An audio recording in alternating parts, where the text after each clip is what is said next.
Hola, listo para terminar el último tema que vamos a ver hoy para iniciar mañana con las clases de glándula tiroides, ¿no? Y paratiroides. Bueno, vamos a hablar de la neurohipófisis. La neurohipófisis es la porción nerviosa de la hipófisis, de la glándula que se encuentra en la silla turca en la base del cráneo. Es importante saber que esta neurohipófisis proviene de una eh, es una evaginación o el movimiento del piso del tercer ventrículo. Su contenido de tejido compone de los cuatro básicos que hemos platicado, es tejido nervioso. De allí que bajan los axones de las neuronas magnocelulares del tercer ventrículo del hipotálamo, bajan las prolongaciones o los axones y llegan hasta la neurohipófisis. En la neurohipófisis sí vas a encontrar otros tipos de células, pero estos no tienen la función de parénquima como en el caso de la adenohipófisis, que tiene otras células que hacen la función característica. Acá solo bajan los axones de las neuronas magnocelulares del hipotálamo, de los núcleos supraóptico y paraventricular, y estos axones tienen en toda su porción, en todo el axón, desde el soma hay vesículas de secreción de una hormona o dos hormonas principales, que estas hormonas son como primas hermanas o son como mellizas. ¿Por qué? Porque son muy parecidas. Están compuestas por aminoácidos, 9 aminoácidos, y son muy parecidos y solo varía el último aminoácido. ¿Sí? Por ahí, si eres bien curioso y quieres, léete la secuencia de aminoácidos y vas a ver en qué varían. De allí de que su función sea muy similar. Incluso en la sala de parto, nuestras pacientes cuando están entrando en trabajo de parto, que el útero se está contrayendo más, te empiezan a decir que quieren beber agua, pero no les podemos dar agua, porque es ese efecto bioquímico que tiene la oxitocina sobre los receptores de oxitocina, que también van a ser similares a los de hormona antidiurética, y da esa sensación de sed. Y esto lo sabes en clínica, atendiendo a tu paciente, porque aprendiste histología, porque aprendiste biología celular y aprendiste fisiología. Chale, eso es un dato bien importante de la clínica que a mí me fascina saberlo, porque mis pacientes me dicen, doctora, tengo mucha sed, deme agua. No, porque es la oxitocina, no se lo explico pues, pero le digo, no, es mejor que no bebas, terminando el parto, entonces bebes agua, porque si se complica el parto, hay que hacer un aspirar y ahí la perdemos. Entonces eso no se hace. ¿Sale? ¿Y de dónde viene? Fíjate dónde viene, desde las células, esa sensación de sed por la oxitocina que está actuando. Ahora tienes que aprender que bioquímicamente son muy similares. ¿Sale? Eso quédate con eso y que no se te olvide nunca. Para fisiología te va a servir. ¿Qué estructuras vamos a encontrar? Ya te dije la neurohipófisis que es una glándula neuroendocrina de tejido nervioso. ¿Dónde está? Es el lóbulo posterior, localizado anatómicamente en la silla turca, en la hipófisis, en el lóbulo posterior, para que lo ubiques bien. Otros, saber lo que es nuestro, histología, qué células están ahí. Y te decía que acá las únicas células que tú te tienes que aprender que son como de parénquima, no es una célula como tal, es una prolongación de un axón, de una neurona magnocelular, para ser muy específicos. No es la neurona magnocelular que está acá en neurohipófisis, no está aquí. Acuérdate que la neurona magnocelular, que es grande, ahí están las dendritas, las vamos a encontrar acá, es decir, en hipotálamo, ¿sí? En hipotálamo es donde tú encuentras a las neuronas magnocelulares. Aquí te voy a escribir que es importante que tú sepas que provienen estas, que el hipotálamo, en hipotálamo quien controla son los núcleos supraóptico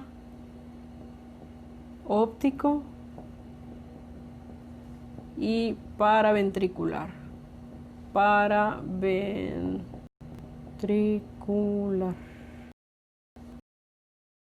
aquí te pido o te recomiendo que te aprendas los núcleos, porque aquí solo son 2. Ya para histología, o a lo mejor si quiero regalarte un punto en algún examen, te voy a preguntar los núcleos de las hormonas reguladoras de la adenohipófisis. Pero acá apréndete los núcleos de neurohipófisis para ir avanzando en tus conocimientos.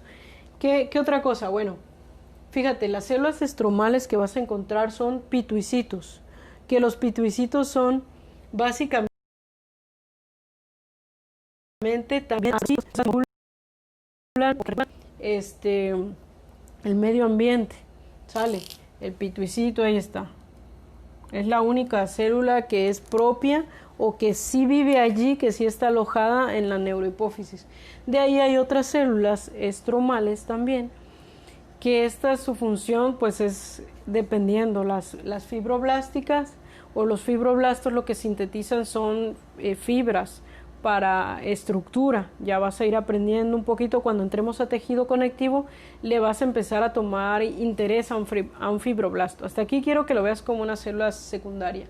Y las otras son los mastocitos. Los mastocitos son células del sistema inmunitario que están saliendo de médula ósea y empiezan a viajar, y mientras están viajando y no se alojan en un tejido se llaman mastocitos. Estos liberan histamina, es el principal componente que sintetizan. Luego se alojan ya en alguna célula y toman un nombre. O se convierten en macrófagos. ¿Sale? Entonces son células estromales de neurohipófisis. Acuérdate que son 3. Es mastocito, fibroblasto y pituicitos. Son 3. La cuarta que yo te pongo aquí, te la pongo especialmente porque solamente es el axón de la neurona, no es la célula como tal. ¿Sale? ¿Y qué vamos a encontrar acá? En los axones de la célula, en todo el largo del axón van a haber vesículas. ¿Sí? Por lo menos se reconoce que son 3 vesículas. Voy a ponerme mejor acá. Se reconoce que hay por lo menos 3 vesículas distintas en el microscopio electrónico. Son vesículas de neurosecreción, las primeras que vas a encontrar, y en ellas estas son las de un tamaño mayor, son las más grandotas, que miden entre 50 y 80 nanómetros. Estos, cuando se fusionan, varios de ellos van a formar a los cuerpos de Herring, que tienen oxitocina u hormona antidiurética. Van a tener también ATP, que es la molécula de energía del cuerpo, y neurofisina.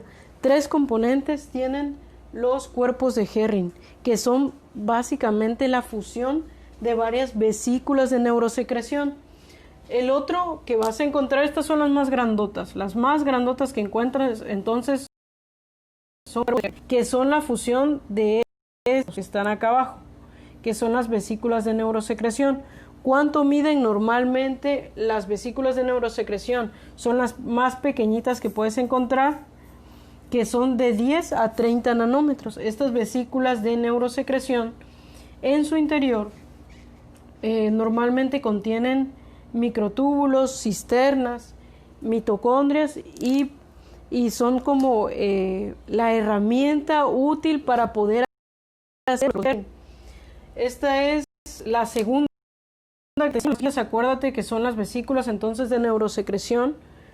Y las más grandotas, también ya te expliqué, son los cuerpos de Herring, que tienen oxitocina, hormona antidiurética, ATP y neurofisina. Y las medias de 30 nanómetros son vesículas de acetilcolina. La acetilcolina es una hormona o un neurotransmisor de los que te he platicado. Si recuerdas, yo te dije que habían unas hormonas que se conocían como de moléculas pequeñas. Aquí la que encabeza la lista es la acetilcolina. Siempre cuando hablemos de secreción de vesículas, para liberar hormonas va a participar la acetilcolina, casi siempre, o el calcio. Y por eso acá en neurohipófisis ya empezamos a estudiar la acetilcolina. Entonces, ¿qué encontramos en neurohipófisis? Lo más importante que debes de saber son los axones de las neuronas magnocelulares, que van a sintetizar dos hormonas, que estas hormonas se van a encontrar en los cuerpos de Herring, que son las vesículas más grandotas que están en los axones. Entonces, estos axones tienen una de 3 vesículas, ¿no? ¿Qué otras células, sí células y no una parte de una célula vas a encontrar? Acuérdate, pituicito, mastocito y fibroblasto. Sencillo, acá no se produce la hormona en la neurohipófisis, acuérdate que viene de la neurona magnocelular que está en hipotálamo y solamente se libera en la neurohipófisis. Ahora por acá sería bueno explicar rapidísimo, voy a borrar ya esto, explicarte la parte de, voy a borrar aquí también, la parte de irrigación. ¿Por qué? En adenohipófisis, vamos a terminarlo de una vez. Presta atención y acabamos. En adenohipófisis, la arteria es la arteria hipofisiaria superior, la que va a irrigar, la que le va a dar la sangre o la va a nutrir. En la neurohipófisis, la arteria pasa por abajo y tiene un nombre similar pero inferior, o sea, se llama arteria hipofisiaria pero inferior. Ambas provienen de la carótida interna o son ramas de la carótida interna. ¿Sí? ¿Qué diferencia hay entre la irrigación? Y es súper importante. Acá en neurohipófisis es lo más sencillo. Solo pasa la arteria y cuando el axón libera ya sea acetilcolina o oxitocina, pasa directamente a la sangre y ya. Va a llegar al útero o va a llegar a los vasos, por ejemplo, si fuera la acción de la hormona antidiurética, o a los riñones, si fuera antidiurética, y si fuera oxitocina, y las glándulas mamarias. Entonces, mira, aquí pasa directo a sangre, una vez que se libera. Pero lo interesante está acá arriba, en adenohipófisis, porque una vez que llega a la arteria hipofisiaria superior, hace un primer plexo. Este es el primer plexo, que ya te platiqué que está en la eminencia media, y después hay unas venas, porque aquí va rica en nutrientes, rica en oxígeno. Acá en el primer plexo se liberan las hormonas reguladoras del hipotálamo. Luego van venas y llegan a un segundo plexo, que ese plexo baña a las 5 células. Este es el segundo plexo, que este sí se encuentra en la adenohipófisis. Y mira qué importancia tiene. En el primer plexo se liberan las hormonas reguladoras, las que vienen de hipotálamo. Y ya que se liberan en sangre, estas van a ser llevadas como si fuera una corriente de río hacia el segundo plexo. Que te acuerdas, el hipotálamo va a controlar, a través de esas hormonas que vienen de hipotálamo, las reguladoras, va a controlar toda adenohipófisis.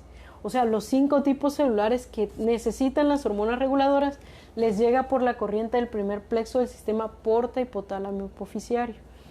Y el segundo plexo, ¿dónde se encuentra? Ese sí en adenohipófisis, entre las 5 células que van a sintetizar las hormonas finales, que son ¿cuántas? 5 células, 6 hormonas, ¿sale? 1, 2, 3, 4, 5 y 6. Te recuerdo, las somatótropas sintetizan, lo voy a dejar así, la hormona de crecimiento. Las lactótropas sintetizan prolactina. Luego las corticótropas sintetizan la única que usamos 4 letras, que es ACTH, que es la hormona adrenocorticotrópica.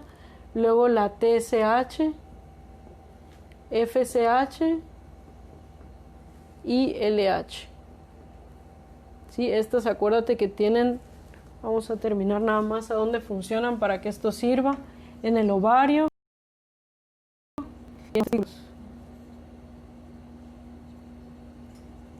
ovario y testículos. LH y FSH también favorecen los caracteres sexuales secundarios en un hombre y una mujer. TSH se va a la tiroides, que es una glándula con 2 lóbulos. ACTH funciona en la glándula suprarrenal. La prolactina tiene su efecto principal en las glándulas mamarias, ¿sí? Para hacer la leche.